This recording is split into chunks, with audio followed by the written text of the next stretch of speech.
I have a very special guest. Brock Otten, the director of scouting for McKeen's, is here with me, and we're going to be talking about some 2026 prospects. And also, McKeen is just dropping their top 20 prospect list. So we kind of want to go into that a little bit. But, Brock, how are you doing? I'm good. How are you? I'm great. I love talking prospects, and I just had my second cup of coffee, so the blood is flowing. So I want to talk a little bit about the list first off. You have like a really good list here. Schaefer, Demidov, Misa, Dickinson, and Leonard are the top five. Can you kind of just tell me a little bit about some players that you fought for a little harder in the top 20 and just like what the biggest fights were for having the getting down to the best 20 prospects? Yeah, I mean, just to clarify, this is a top 300. Basically, sort of what I've shared with you so far. It's just our top 20. That's generally sort of what's released to the public, maybe even top 50, depending on what our marketing department wants to do. But this is for our annual McKeen's yearbook. That's part of the NHL predictions yearbook. So every team, it's been around for ages, and there's always a organizational ranking and a top 300 prospect ranking and a top 15 team by team prospect ranking as well. So there's lots of prospect content in that yearbook. So yeah, top 20. One of the biggest arguments for our team was Schaefer versus Demidov for number one. It was honestly pretty evenly split. Arguments were had sort of in favor of both, and quite frankly, I don't know if you can really necessarily go wrong with either. Both, I think, project to be NHL stars who are going to be front and center of their NHL organizations for years to come. Ultimately, sort of what it came down to was myself and my director of scouting, Derek Newmeyer, both having Schaefer at number one, just sort of valuing that franchise defender maybe over, you know, a high scoring winger, we'll say, right? So, that is sort of yeah, I mean, there's maybe a bit of inherent bias there in favoring that type of player. Again, I don't think you can necessarily go wrong per se. And then when you look at the rest of sort of the top 20 that I shared with you, I would say maybe one of the guys that I probably, or two of the guys probably that I pushed to have included in our top 20 per se. One would be Sam Renzel. Been a big fan of his going back to his original draft here when he was sort of raw and you kind of had to look through the trees to find the upside. And now he's really found that spot, if you will. And he's somebody I think that's going to have a really productive and long NHL career. So he's sort of one guy that I really wanted to have ranked very highly, not just in Chicago system, but overall quite high. I think he's quite frankly a dark horse for the Calder this year. I think he's going to get enough ice time to put up points on the power play and things like that. Another guy would probably be Brad Nadeau for Carolina. Has done nothing but improve year after year since being drafted by Carolina. And that's sort of a big thing that I look for is that year over year progression of players. I think that one of the sort of telltale signs of a player that maybe isn't going to reach their upside is somebody whose plateau or whose development plateaus and stagnates. You never want to see that. And that's sort of, in my opinion, that first sign that maybe this player isn't going to be quite as good as you want them to be because their game just hasn't hit that next level. And Nadeau is just somebody who's continued to get better and better and better. Finished out the AHL season on our absolute tear after the World Juniors, and I think he's somebody that deserves to be, ranked as a top 20 prospect right now in the world. And I did notice that the first Blackhawks prospect was all the way down, and it was Artem Levshunov. So can you tell me a little bit about what you see out of Artem Levshunov, what his ceiling is, and do you see him as like a top pair defenseman? Yeah, I know sort of like the big debate right now in the Hawks sphere is Levshunov versus Rinzel. I think that obviously you have Frondell in there as well, but if we're talking, defensive prospect, both seem to have their fans as to, who people feel is the top defensive prospect in Chicago system. Levshunov, obviously the higher pick, more pedigree there. Rinzel, a guy that has kind of hit a very steep development curve. With Levshunov, I think that you just have a player that is a solid bet to be a top four defender for Chicago. I think that people maybe are underselling his upside based on maybe a little bit of disappointment in his production in his first pro season, but it's easy to forget how young he was playing in the AHL and playing with Chicago a little bit. So I think people forget that, and this is somebody that I think still tracks to be a really good defensive player, somebody who can be used at least as an offensive weapon. I think the defense will continue to improve as well, and that he'll end up being sort of an all situations type for the Blackhawks. Yeah, and during that draft, there was an incredible amount of, or plethora of defensemen. Obviously, Sam Dickinson, Steve Boyum kind of fell in the class way too far. That was just male practice. And then you have Zane Parekh, who could be a Calder Trophy finalist. I know that that's Scott Wheeler's pick, which I am very excited for because he said he can't bet at the Athletic, but if he was a betting man, he'd definitely put some money down on Zane Parekh because the odds there. But so for obviously Levshunov and Rinzel, the debate, it's a good problem to have if you're a Blackhawks fan. But can you tell Mhm. me a little bit about like those defensemen and if you were doing a redraft where they would kind of like fall into? Yeah, I still like Dickinson. I like Dickinson the best in his draft here, and even though he was drafted a little bit lower, we'll call it a bit of a fall to San Jose. I still believe in his long-term upside. I think that he has the potential to be maybe the best complete package of that group. I think it's just a matter of if he can continue to improve his decision making and whether you see that as a block to him reaching his upside. I think that he's somebody that will continue to grow as a pro as well. Whereas Parekh, I don't think he has the same kind of ceiling as a defensive player. I think offensively, without question, the ceiling is there, but people forget how good offensively Dickinson is as well. Creating offense through his shot, using his skating ability to lead the attack, be, that third or fourth man into the attack as well, inside the offensive zone, finding lanes, being aggressive and jumping deep into the play. And then William, kind of is the middle ground maybe between the two, sort of the steady Eddie of that group of three, right? Somebody that's going to be a longtime pro. I don't know if I see William as being the type of guy who is sort of like a perennial Norris candidate or not, as more of just like a solid, maybe like number two NHL All-Star, but not necessarily the kind of guy who's out there, winning a Norris. Maybe that's selling him short a little bit, but I don't know if he has the same kind of maybe offensive upside that Parekh does, or maybe the flash and speed and power that Dickinson does. So it'll be interesting to see how he does in his rookie season. I'm very curious. That's definitely, I think, one of the major sort of prospect or rookie storylines of this year. You mentioned Scott's prediction. For Calder, and I did a Calder piece for that yearbook. Just let me bring it up. I forget the exact stat, but it has been because obviously Hudson won the Calder last year. With It, ridiculous point totals. Like, yes. So, yeah, so it's been since 1963 and 64 was the last time back-to-back Calder winners were defensemen. So that's quite a large gap, if you will. Um, Maybe that doesn't bode too well for a defender historically winning that award. Also doesn't bode well for Demidov because I remember I found the stat 67, 68 was the last time a team had back-to-back Calder winners. So again, that's a huge gap as well. So I mean, if you're into betting, maybe those two historical perspectives are something you'd want to keep in mind. and honestly, the Habs could add like three or four in a row based on like the picks because Lane Hudson obviously came out of nowhere. Not for the social media scouting, but he was definitely 62 overall. And then they had Slavkovsky, so then they had Demidov. So their scouts have just been fantastic.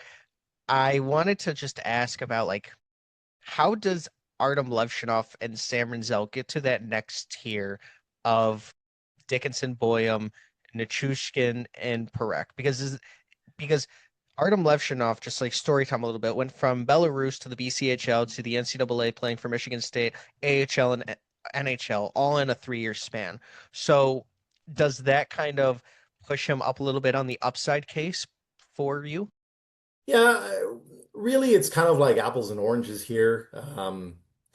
These players are all closely grouped, I would say. I think that when you look at it, I think there's a clear sort of 1-2 with Demidov and Schaefer. And then I think there's a pretty clear three, in my opinion, with Michael Misa. And then I think really you could make arguments for a lot of different guys, especially the defenders, right? Is there a ton that separates Dickinson from Rinzel, and the 15 spots that separate them or so on our list? I don't think so. I think that this is a group of players who have the upside to be top pairing defenders in the NHL. So, how does he get there? I think it's a combination of a bunch of different things. It's, maybe a guy like Dickinson, plateauing a little bit this year. Maybe he doesn't make San Jose, goes back to the OHL. The decision making continues to be, an area that needs to improve further. Maybe Ziboyam, obviously, if he makes the NHL, he's no longer going to be on a list like this. But maybe his rookie season offensively isn't terrific, and maybe Levshinov and Rinzel both make Chicago and both have fantastic rookie seasons from an offensive perspective. Maybe both are 30-point plus guys, playing a variety of different situations for Chicago. I don't know if I would fixate so much on where they are in the rankings as to Mhm. more so like groupings. That's why these types of endeavors are always very difficult. People will look at lists like this and say, like, why is one guy 10th, one guy's 15th? Um, it's hard. It's all about sort of like personal preference from one person to the next, and some of their inherent biases are going to creep in. For me, the region that I cover is the OHL in Ontario, so maybe there is a bit of bias towards a player like Dickinson that I'm that much more familiar with compared to, say, Levshinov. That obviously is not something that you try to allow to creep in when you're doing a list like this, especially when it's part of a larger group and team activity. But ultimately, it is very difficult. You're going to have those biases as a scout, especially for players that you're way more comfortable in that assessment for. Yeah, and these guys are 17, 18, 19, 20. Nichushkin's a little bit older, but it's so hard to evaluate who is going to be where when they're in their prime. And I know that I wanted to ask those questions because Blackhawks fans watch my content and they're going to obviously see Levshunov and Rinzel lower and just have reactions that they might not understand that it is a very tight group. So I did want to ask, and that was a fantastic answer. I wanted to talk a little bit about just James Hagens, Anton Frundell, and Porter Martone. All of Mhm. these guys were kind of like bulked in together for the 2025 draft. They were drafted all differently. I mean, you could throw in Caleb Desnoyers there as well. But those guys, can you kind of tell me about what you see out of them and their potential? Yeah, ultimately, people are going to look at a list like that and see the order and how the order doesn't match the NHL draft. And I think it's important that you stick to your guns. We at McKeen's had them ranked in that order for the draft. And just because the draft went a certain way, I mean, it would be almost, I would say, indefensible for us to suddenly say, well, this is how it is just because that's how the Yeah. NHL draft worked, right? You have to have an opinion, you have to back that opinion up, and you have to believe in that opinion in the long term. Obviously, it's something they're going to continue to evaluate. Um, but ultimately, Frondell was the last of that group for our team because we felt his offensive upside maybe wasn't quite as high as Hagen's and Martone. And we like Desnoyers' maybe offensive upside just a little bit better than Frondell's, with both sort of being mature two-way kind of players from the center position. So, ultimately, that's why that order is the way it is, because that's simply the way that we had our final rankings for the 2025 draft. And we're just not going to change those at this point just because, say, Frondell went first in the draft, and that was to be expected. I mean, you look at the first 3 or 4 months of this season and how things shake down, that's when you can start to reevaluate, your assessments from a previous draft and say, oh, like here's a guy like Porter Mortone whose play away from the puck hasn't become more consistent. You know, maybe he doesn't produce as well offensively at the college level as we expect him to. Maybe Frondell has a terrific year in the SHL. And you say, you know, this is a guy that, in my opinion, or in our opinion, is a better NHL prospect now. So that's when you make that switch. So I think you kind of stick to the guns first and foremost. And that order that we had them in is the order that we had them for the actual draft themselves, sort of representing a mix of offensive upside with safety, of Hmm. safety in terms of being an NHL player and being an impact NHL player. So there's a lot of different things. Ultimately, you know, when you look at, say, the placement of Hagens and Frondell specifically, um, Hagens was somebody that was incredibly divisive among our scouting team heading into the draft. Our US guys loved him. Pretty much everybody else on our team was like, we have some concerns. Hmm. Ultimately, NHL scouts sort of had similar concerns with him falling just a little bit from sort of that preseason consensus, right? And Frondell, kind of the opposite. Our Swedish scouts were like, eh, and then the rest of our team loved Frondell, which is really interesting, right? Because those are the guys that their specialty is that region. They're watching him live. They're, you Hmm. know, very in tune with what's happening in Sweden. And none of our Swedish scouts were incredibly enamored with Frondell's offensive upside. They kind of saw him as like a, you know, a 50, 60 point guy that can play in all situations, but obviously still has a ton of value, but maybe not as much as some of the other players ranked in that range. We'll have to see. I personally like Frondell. I would have had him a little bit higher on our draft board. I think that there is um, I think that his game is going to fit in very well at the pro level. I think we've seen that already in Sweden with how he plays. I think that sometimes you can just tell certain players are going to have an easy adjustment to the NHL. And I think as long as he continues to keep improving his skating, that's going to be an easy adjustment for him. Especially, you know, as a complementary piece. Maybe he's the type of guy that you can start on the wing, utilizing his, you know, his big shot, and his physicality along the wall and things like that. And then you kind of ease him back into the middle if you see that long term. The Hawks are going to have a ton of options with somebody like Frondell. And to your point, like in the SHL, Victor Eklund was driving the play almost every single shift whenever Frondell was activated in the offensive zone. I mean, you could just tell that he is more of a complementary piece. I do see him as kind of a wing supporting cast for Connor Bedard, where if you just tee him up, he can score 40 goals a year, but it's not because like he's doing as much as you would think. I mean, Nick Lardis scored 72 goals, and a lot of that was Jacob Bryan's incredible vision and playmaking ability. To your point, Anton Fredel was ranked 18th overall at Elite Prospects back in like January, and then I think they pushed him up 6 spots to 12. So I actually had James Hagens and Porter Martone ahead of Frondell as well. Like I thought there was a clear top four.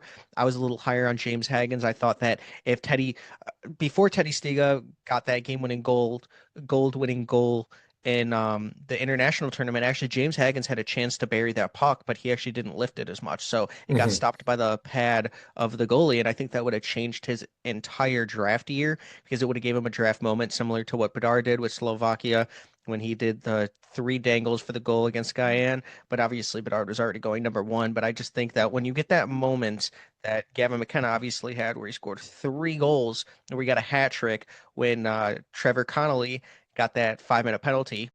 That was his moment. So you kind of just have that moment. I wanted I to think, just yeah, just to sort of piggyback on what you're saying there. I had this discussion. I forget on what podcast I had this discussion on recently, but you know, I think it comes down to the fact that the NHL is a copycat league, right? You're looking at the success that certain teams are having in the playoffs right now, and the reason a guy like Frondell goes ahead of James Hagens isn't for what they're going to do in the regular season. It's what they're going to do in the postseason, right? So I think with what you're seeing with Hagens is teams maybe aren't necessarily concerned about him producing in the regular season. I think that they believe that he's skilled and creative and intelligent enough to do that from the center position. It's more so, is he going to be one of those guys that's a point per game guy in the regular season, but a half a point game guy in the playoffs? Whereas Frondell is a 50-point guy, but a point per game guy in the playoffs. And that's Mhm. going to be a heck of a lot more valuable to NHL franchises, right? And it's the same reason a guy like Brady Martin went where he did, and a guy like Caleb Desnoyers went where he did, right? We're seeing teams focusing on these types of players that they project to be point per game players in the playoffs, not just the regular season. And that, I think that's a trend that's going to continue so long as we have teams like Florida, winning the NHL's biggest prize, right? With those types of players driving the bus. I was going to piggyback off of your piggyback and talk about Brady Martin and how the Panthers obviously have their Sam Bennett, which was his player comp, as well as Tom Wilson, but that was a little more for his physicality. And then Caleb Dane, or I'll go to the Caleb Desnoyers thing now because I brought it up. But Caleb Desnoyers was actually ranked number 4, I believe, on an athletic article about best playoff players if you're projecting. And I think James Hagens was outside the top 10. So it kind of just shows like Caleb Desnoyers, Brady Martin, Anton Frendel, who all went 3, 4, 5, just have more of a playoff style game. They call Anton Frendel like Alexander Barkov mixed with Anton Lundell, both Panthers players. I think, like you said, copycat league. If the Blackhawks didn't take Frank Nazar and Connor Bedard and a lot of the smaller 6 foot players, I do believe James Hagens might have been in that conversation at 3, but they have so many of the exact same players. Obviously, you're seeing it doesn't really work with a lot of those skill guys that are smaller than 6 foot. You need more of a B game, you need more C size game into that. So that's why a lot of times like skill doesn't isn't the end all be all with drafts. So I do like that you had said that. And Yeah, it's going the in, same reason a guy like Tynan Lawrence is going to probably, I yeah, mean, probably be a top five pick. yeah. I would almost, as long as he has a good year in the USHL, I think it's almost a slam dunk that he's a top five pick this year, just Yeah. based on, him being that same kind of player from a projection standpoint, right? I would even say that based on what I've seen, he's better than Caleb Desnoyers. I think a little bit more dynamic. So I'd be shocked. And again, it's a trend that's going to continue with these types of players going early. I am a huge fan of Tynan Lawrence. Actually, I was shocked because Scott Wheeler said that Tynan Lawrence is going to be a top 6, like a top 6 center in the entire NHL. And he just knows that. And I also think that we both agreed that he was a winning player. When you need those winning Stanley Cup type of guys that are going to just play the right way, I mean, not Caleb Denory, Tynan Lawrence is that guy. He's an August '08 birthday, so Hmm. he's actually one of the youngest players in the entire class, especially for players that are ranked in the first round. So I always feel like that's something people need to think about too. And he dominated the USHL. I talked to Vaslav Nestrasil. I talked to some of these other guys on Muskegon. I talked to Ezra, who's the broadcaster. Everybody said that the caboose of that team was Tynan Lawrence, and they obviously won, and they could go back to back in the USHL, and it was the first time they won in years. So I just feel like he will be a top 5 pick. I am surprised that he stayed in the USHL because it's getting a little grim for top players for staying there. And I Thin, feel we'll like it's call it. Yeah, a yeah. little And thin. I feel like it's perfect for a guy like Tynan Lawrence, where I don't believe that he's going to continue like he's not going to build bad habits. That's just not who he is in his game. Hmm. You're not going to like not to say this, but Adam Valentini just took a huge jump from. I think that it could be a bad decision for his draft stock, particularly. I don't. I like when guys stay and dominate in a league that they should be in, or maybe they shouldn't be, but they're still going to dominate in their draft year because it's always safer. They don't put as much pressure on themselves, and you can develop after. So I do like that decision. I wanted to talk about size while in the 2026 draft, and the OHL has some monsters in this year. Yeah, I mean, when you look at size, you look at the OHL this year. You have guys like Ryan Robrick, who's 6'4", 190 pounds, Ethan Belchek, who's 6'5", 227 pounds. I call him like a superstar version of Shane Van Zage because this guy just has that body. And you have a guy like Chase Reed, 6'2", 185 pounds, right-handed defenseman. Can you tell me a little bit about those guys and just what you've seen in the OHL with the top guys? yeah. I might as well give you my order. So right now, my order would be Reed, Belchitz, Rubric. Wow. Um, yeah, so that's my order. Reed, I see as just a dynamic all situations defender. He came into the OHL, a few months into the season last year, transferring from the US. Didn't make the USHL, was playing in the NAHL. Didn't make the Holinka team for the US either. It's funny because I had chatted with a few people when he came to the OHL and was having a really good sort of first month, and the I'll say that people were from south of the border, some connections Mhm. from south of the border, being like, this guy's just really, what's going on in the OHL? This guy's really not that great. How is he dominating your league, kind of thing, right? Playful banter, and I think they have to sort of reevaluate. I think this is a player that took a monster leap forward, and is somebody that has everything. He's a terrific skater, skilled, intelligent, combative. I think the defensive side of the game is a bit of a work in progress for him. Sometimes he looks great, other times not so great. But you forget that he was a rookie that hasn't played a ton at higher levels. So I think that that's going to continue to get better, and I think that he's sort of right in the mix as the top defender. Um, I know that's a bold statement because I know there's some great ones of the WHL, or I guess south of the border with Verhoff this year now that he's moved. But I do truly believe that, this is somebody that could be a top 10 pick this year, and considered within that group when all things are sort of said and done. And then Belchitz, big body, skilled, a unicorn, right? Like guys Yeah. like him, just they don't grow on trees, right? He can play physical, he can, play below the goal line. He can play with pace for a big guy. Really, the only thing I would say that's missing from his game is sort of a big shot. But does he even really need one with the way that he scores in tight, getting himself to the net, sort of working the wall and then rotating in to the middle? I don't know if necessarily it's something that's going to be a make or break for him. I think working on his agility is going to be another thing too for him. Moves well in straight lines, but I think, sort of east-west because he's a big dude. Sometimes he kind of gets a little bit flat-footed, a little bit uncoordinated there. So that's going to be sort of that next step for him. But this is somebody that can be an absolute monster. I think when his conditioning and everything sort of comes together, there's a lot of upside there. Rubric, fantastic shot. One of the best shots in his class.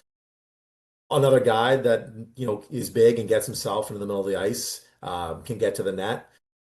I think he's a better playmaker and a more of a sort of high IQ guy than people give him credit for. I think that his play away from the puck is going to be the major criticism for him this year. I think trying to improve that, and not being known as sort of like a one-dimensional guy, and being a little bit more consistently engaged. That's sort of been something that's been a knock on him going back to his minor hockey days. And I think trying to sort of reverse that narrative is going to be a tough one for him this year. I think he can be up to the challenge. I think he's definitely somebody that could have a monster year and sort of position himself for, the top 7 or 8 of the draft as well. So the three of them, I think, definitely have the potential to be, top 6, 7 players in a strong draft class.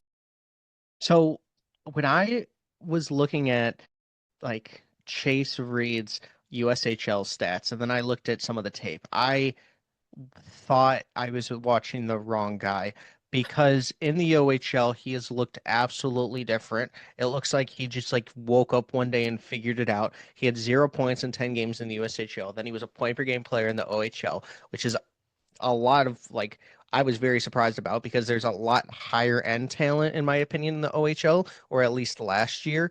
And I think it's going to continue in that trend. No harm on the USHL, but you are seeing players get stolen from other leagues, not really stolen, but going to other leagues.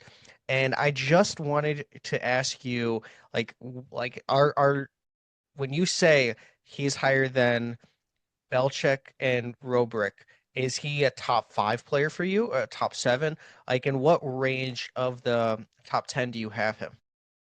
Yeah, that's exactly where I'd sort of have him. I would have him sort of in the top 7 probably right now. I would have him sort of probably in the same tier, just below Verhoff with say like Carson Carroll's. Okay. And when I was watching Ethan, he will. celebrate like he just won a championship every time he scores. It is one of the funniest things ever. When I always watch what he does with when he scores, it's completely different from Ryan Roebuck, who just like stands there like I've done this before. I always think that's really funny.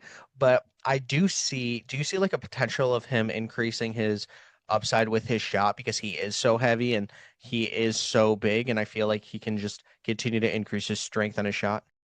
Yeah, I think it's the nature of a player that's sort of always had that size advantage, right? Being able to get to the net and score there. So, I mean, why wouldn't you? There's almost, that's not to say there's not a need or a pressing need for him to sort of have that big shot, but through minor hockey, it wasn't something that he needed to have, right? Because, he could do whatever he wanted within 5 feet of the net. Nobody was stopping him, and that's sort of going to be the case. So, that's going to be in terms of development, that's going to be a focus of Windsor's coaching staff to sort of work with him on being a little more dangerous from the outside, and not always relying on his ability to get to the inside. And I know it's sort of like the opposite of, what we say about prospects sometimes, but I think that would diversify, his skill portfolio just that little bit more to improve that release, especially with, you know, NHL defenders, some of them are going to be as big as Belchets, right? So that release has got to get a little bit quicker, a little bit cleaner, so that those goal scoring numbers are going to translate. And he had an incredible Helenko Gretzky as well as international tournaments. He's a point per game player, but in the OHL, he hasn't been. Is there any like cause for concern for him because he's not using his body and his size to continue to just dominate the OHL in his D-2 year? No, Windsor was a solid team, right? Like this was a really Yeah. good team that had some depth. Yeah, I think he had a fine D-2 year. I think that there's nothing really alarming about that. Many players have that kind of year and then, double up their point production this year. That's kind of what I would expect from Belchitz. I'd be shocked if he's not, in that like 70, 75, 80 point range with Windsor this year, if not more. And I wanted to talk about Gavin McKenna, Verhoff, and Ivar Stenberg because it's kind of like the top three, and then Tynan Lawrence can Mhm. sneak in there. But can you tell me? I know there was a Frank Seravalli tweet that said Verhoff could catch McKenna in the race. Do you think Verhoff is closer to one or three in your opinion? I think Stenberg's closer to Verhoff than Verhoff is to McKenna. That's my personal opinion. I think that this is just a classic case of sort of over scouting a player that's been on the radar for so long, like Yeah. McKenna, right? This is a player that projects to be an offensive superstar at the NHL level, really has everything that you're looking for, save minus the elite size, right? With Verhoff, I do have some questions maybe about the offensive upside just because there are times where I question some of his decisions with the puck and I wonder, as he moves up levels, how's that going to work out? Kind of similar to Dickinson in that regard, right? You saw that at the Holinka with Verhoff, for example, right?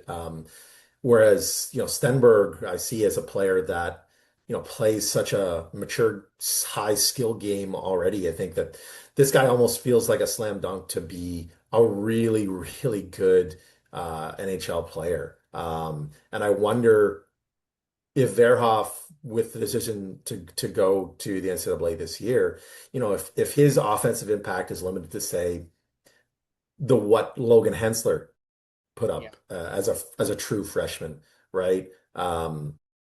What's that going to do for Verhoff stock versus, if Stenberg is a near point per game guy in the SHL? I mean, that you have a really big argument there. So for me, I would have those two closer together than either of them close to McKenna at this point. Yeah, and to your point, like Logan Hensler was playing for University of Wisconsin, which did have a tough time scoring points, and there was a couple like there was a few games where there was only two goals scored or one goal scored, and it was just really tough for Wisconsin and him to show his offensive potential. I think North Dakota is a little bit more offensively skilled, but to your point, like if he comes out and doesn't have a point per game where like you even see almost Artem Levshinov had, where he had 35 points in 38 games, it could be a little tougher for him to pass Gavin McKenna, who's probably going to have 50, 60 70 points if he has an absolutely incredible season. But one other OHL guy that I've been hearing so many great things, and I just wanted your opinion on was Beckham Edwards, who plays for Sarnia. Can you tell me a little bit about like what you see in him? And also, yeah, we'll start with Beckham Edwards. Yeah, speed to burn. Fantastic skater, great shot, great compete level. Kind of guy that projects as sort of a Swiss Army knife, who can play anywhere in your lineup. Can play center, can play the wing. I think that he has a lot of projectable traits that NHL scouts are going to be really, really enamored with this year. I think he's going to have a really good year in the OHL, and I think he's somebody that should be ranked inside everybody's sort of top 20, top 15 Mhm. for the draft at this point. I'm a big fan of his. And can you talk a little bit about Colin Fitzgerald, who I'm going to be talking to soon, and I just want your opinion? Yeah, he plays a very sort of heavy, mature game. Was a little bit disappointed with his play at the Holinka. I kind of expected him to come in and have a similar impact to, say, a guy like Brady Martin, where he was hitting everything in sight and really bringing it defensively. And Fitzgerald was more of like a quiet contributor, was pretty solid both ways, but he wasn't very physical. I know that he hit a pretty big growth spurt in the last little bit, and I think based on what I've seen, at the Hlinka Gretzky camp in Oakville, at the Hlinka Gretzky versus last year, I think his skating maybe has suffered just a little bit from that growth spurt. So I think that's going to be sort of a focal point for him this year, on top of trying to prove to people just like Brady Martin had to, that he has offensive upside. A lot of times, those, we'll call them early two-way pivots, sometimes they get kind of like put into a box where people say, this is a guy, even though, he's produced well offensively, because he plays sort of that mature two-way game already, he doesn't have offensive upside. We've seen it time and time again, at the draft, where people sort of underappreciate those types of players. I can think of, multiple examples going back years from the OHL, for example, a guy like Ryan O'Reilly, a guy like Mike Richards, right? These are guys that when they were coming out of the draft, people were saying, well, they're probably like, middle six types, maybe like 40, 50 points on a major year. And both of them obviously were much more impactful than that.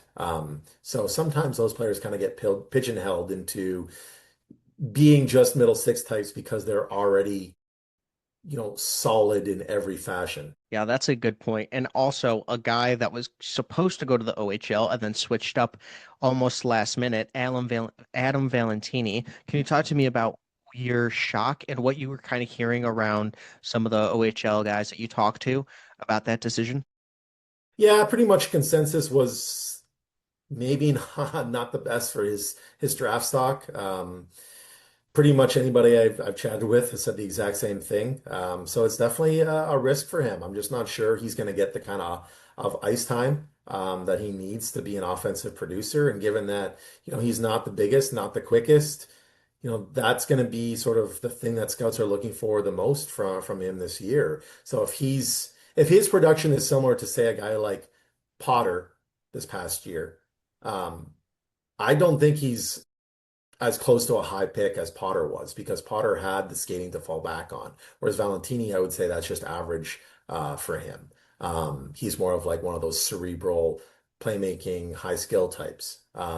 So it's a risk. In Kitchener, he was going to get a ton of ice time, a ton of responsibility on a really good team that I think has a chance to make the Memorial Cup this year. I think to be the best team in the OHL. And he would have sort of been a top six player surrounded by other really good players. And it would have been really good for him. And now he goes to Michigan, who I think are a very young team. Um, I don't know if I think it was Chris Peters I was listening to the other day talk about the fact that he's not even sure they make the NCAA playoffs this year, because they are a young team. So, if he's on a, we'll call it middling Michigan team for as much talent as they have, and he's a point five per game kind of player, what's that going to do for his draft stock, right? And ultimately, maybe he doesn't care, right? Maybe for him, it's about going to Michigan, getting that education, having that kind of experience, NIL money. Who knows what's driven, this decision. we'll see. It's definitely, in my opinion, a major risk for a player that I wouldn't have considered one of the top players for the OHL anyway. I think he would have entered the year for me as like a second round prospect, and not a first round prospect. There's a few guys from the OHL that I would have preferred. Um, and now this decision makes me wonder if, he ends up being sort of a mid-round guy as opposed to an early round guy. I wanted to get your opinion on Gavin McKenna in the same tier as Bedard and Celebrini, in your opinion. Yeah, it's it's hard because they're different, right? Celebrini is obviously different than both of them with the power game that he brings to the table, right? He's that Jonathan Taves type of player that, maybe is not going to outscore McKenna and Bedard at the height of his career, but he's the kind of guy that's gonna win cups. He's maybe gonna win, Selke trophies. He's that kind of impactful player, along with being possibly a point per game guy. So it's just a matter of what you prefer, and obviously. Maybe Bedard hasn't scored quite as much as people expected him to, but there's the supporting cast in Chicago, the injury, like he needs to add strength. He needs to get a little bit quicker still. Finding the position for him obviously is a focal point for Chicago moving forward. Finding people for him to play with. And then you have McKenna, who I would say maybe I would say is maybe the most dynamic of the three with pace, if that makes sense. I think Bernard can play obviously with pace, but he likes to sort of slow the game down and break down defenses. Celebrini is more of like, I'm going to go through you. And then McKenna is more of like, maybe I'll go around you, but I can go through you. And ultimately that is something that I've heard some minor concerns about with McKenna, because he's not the biggest. Is he going to be forced to become more of a perimeter guy at the NHL level and therefore maybe not be quite as impactful as you'd like? Personally, just because of my own personal biases, I would take a guy like Celebrini just because that's the type of player that I'm magnetically drawn to just a little bit more. And I know that maybe is a controversial take. But I love all three players, but that's the kind of player that I've always been drawn to, and I probably will continue to be. I will say that every person that I've talked to, other than Scott Wheeler, said that it was Celebrini because of his two-way play. It's more of a like Tays-esque player. And Chris Peters prefaced by saying like the Blackhawks might not have won those three Stanley Cups if they didn't have a player like Tays rather than Kane. And Mhm. as it's so hard because it is so close. But when you got a guy like Macklin Celebrini who's so good defensively and plays like a fourth liner with that mentality, but has superstar skills and traits, it's just very hard to pick against him. I do think that Connor Bedard, people have forgotten how good he is and his hype and what his scoring potential could be. But at the time right now, coming off of Macklin Celebrini's very hot, scorching rookie year, a lot of people are saying Celebrini. I And it's tough too wanted, because of yeah, the era that we're now sort of approaching. We're kind of getting back to the big man era of the yeah. NHL, right? The big athletic types. Those are the types that are really starting to dominate the league again. Maybe not going back to the 80s and 90s where the bigger, the better, but it's now starting to become an era of big and athletic, right? And that's sort of where Bedard maybe is gonna have trouble sort of fitting in with that group because he's not big and he's probably not considered the most athletic either. His speed is never going to be his calling card in the NHL. So he's gonna have to find a way to make things work, to be a superstar. I think he can do it. I think, like you said, people forget, how skilled and how talented he is and how young he is. And sometimes it just takes guys just that little bit longer. I mean, look how long it took a guy like Joe Thornton to really dominate the league, Yeah. right? Every player is a little bit different. I wanted to get your opinion on Matthew Schaefer versus Keaton Verhoff and Landon DuPont. So if you could like start, bench, and cut one of them, what would your list be? Whew. Okay. Start bench. cut. I'm starting Schaefer.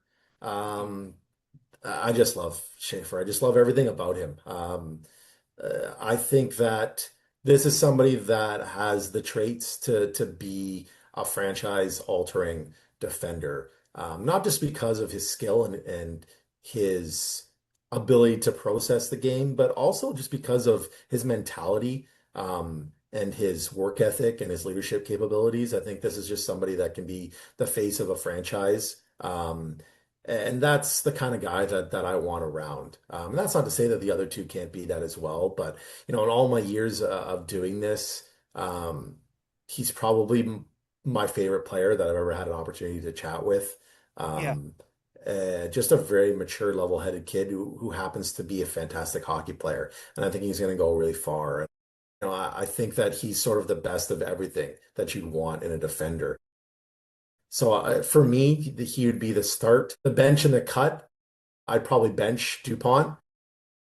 I think that obviously ton of skill, still a little bit raw, as we saw at the Holinka playing as an underager. I think as at times in the WHL last year as well, there are some things, especially maybe from a defensive perspective, that he'll need to work on to prove that, he doesn't need to be sheltered at the NHL level when he gets there eventually. But he's plenty skilled. Verhoff would be the guy probably that I would cut of that group. And again, maybe a controversial choice, because he has those sort of like physical and athletic attributes that NHL teams are looking for right now from the right side, right? Like he is the specimen that teams are looking for, the mobility, the size, the reach, the skill, the physicality. He has it all. I just wonder sometimes, what the processing ability is. I think people knocked Dickinson for similar things, and I think Dickinson is a better skater than Verhoff is. And that's not to say Verhoff's a bad skater. We're just comparing, an elite skater to a well above average skater, right? It's a small minute difference, but I think Dickinson, his skating might be able to get him out of trouble at the NHL level, whereas I don't know if Verhoff can do that. I think there needs to be some adjustments to his game, before he's able to be sort of a really good all-star two-way defender at the NHL level. And I think that maybe he's a little bit behind the other two in that regard. And I will say Matthew Schaefer was one of the best players or people I've ever talked to. I mean, he made me feel immature and he is was 17 and I was just like, wow, this guy has it all figured out. And now he's the face of the franchise for the Islanders and I think he's going to be able to carry that weight seamlessly. That he is one of the best players I've ever talked to. So I completely agree with you. Definitely rooting for him too. And you're an OHL guy, and that's why I wanted to ask that question because I think a lot of people forgot how good Matthew Schaefer was just because he only played 17 games and a game in a 4 minutes internationally. But him, like when he went down, Canada looked a lot like what are we supposed to do? Sam Dickinson and him were incredible together, and then you take Matthew Schaefer off, and it's just like a different team. So I his think the thing impact, too with Schaefer, and it's something that I tried to sort of drive home with my draft coverage, um, last year, is that this is a player that finds a way to improve and get better in all situations. So, his OHL rookie year, wasn't the best. He kind of focused on the defensive side of things. yeah. In Erie, maybe didn't have the kind of offensive season you'd expect from, such a high draft pick in the OHL. Came back the next year, totally dominated. You think of him playing at the U18s as an underager. Started that tournament sort of as Canada's like sixth, seventh defender. Ended that tournament as one of Canada's best defenders. And the improvement from the start of the tournament to the end of the tournament was massive. You look at the Hlinka Gretzky, right? Just how he dominated that. Uh, I think too, even the World Juniors, right?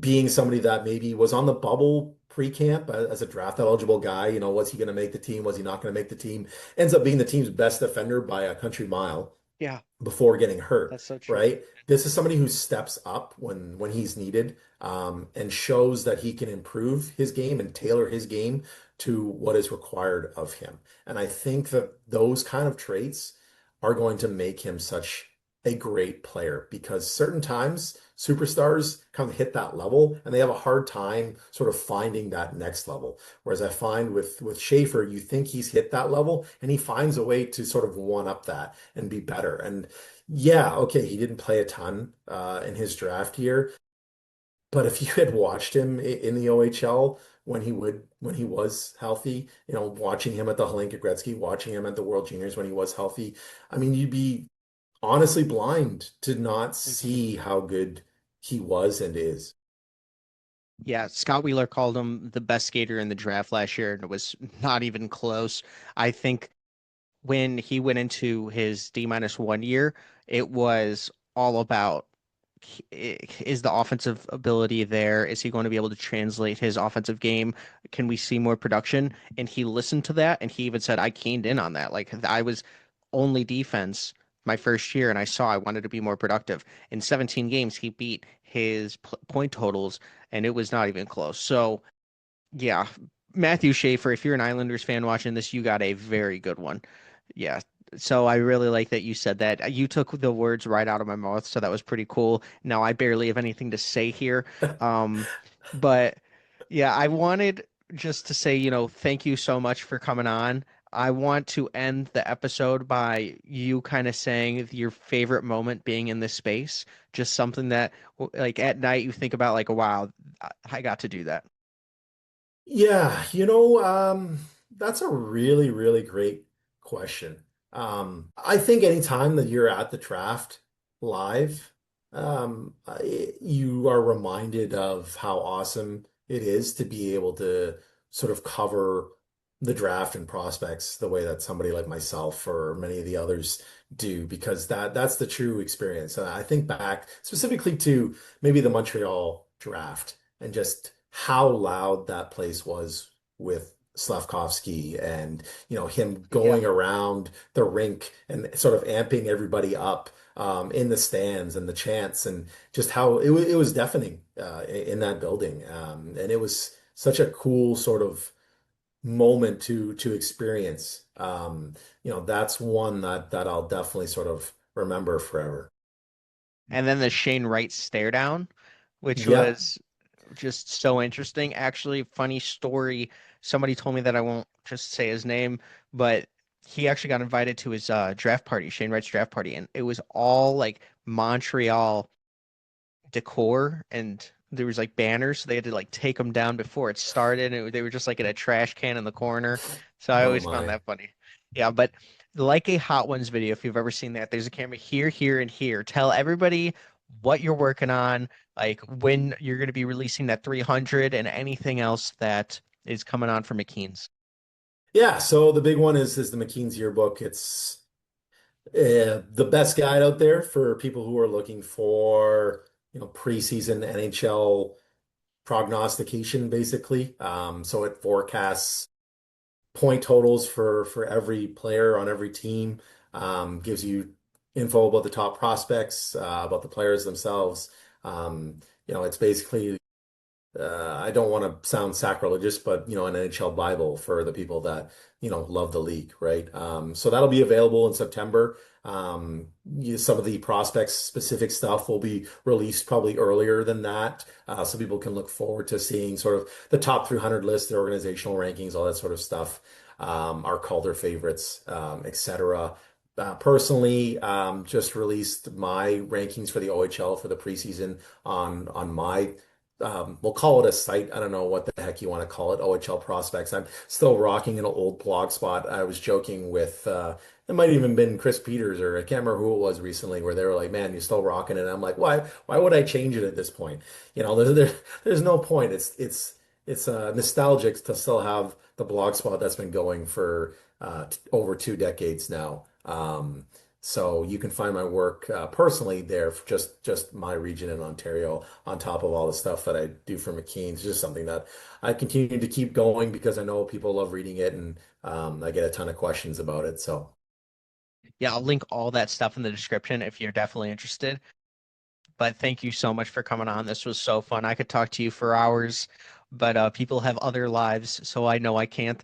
But yeah, thank you so much for coming on. Definitely like and subscribe, and definitely check out Brock Otten's stuff and McKeen's. You guys do fantastic work. I know Mark from NHL Draft Pro sometimes produces some of those videos out there, and I watch so much of your YouTube. So amazing stuff.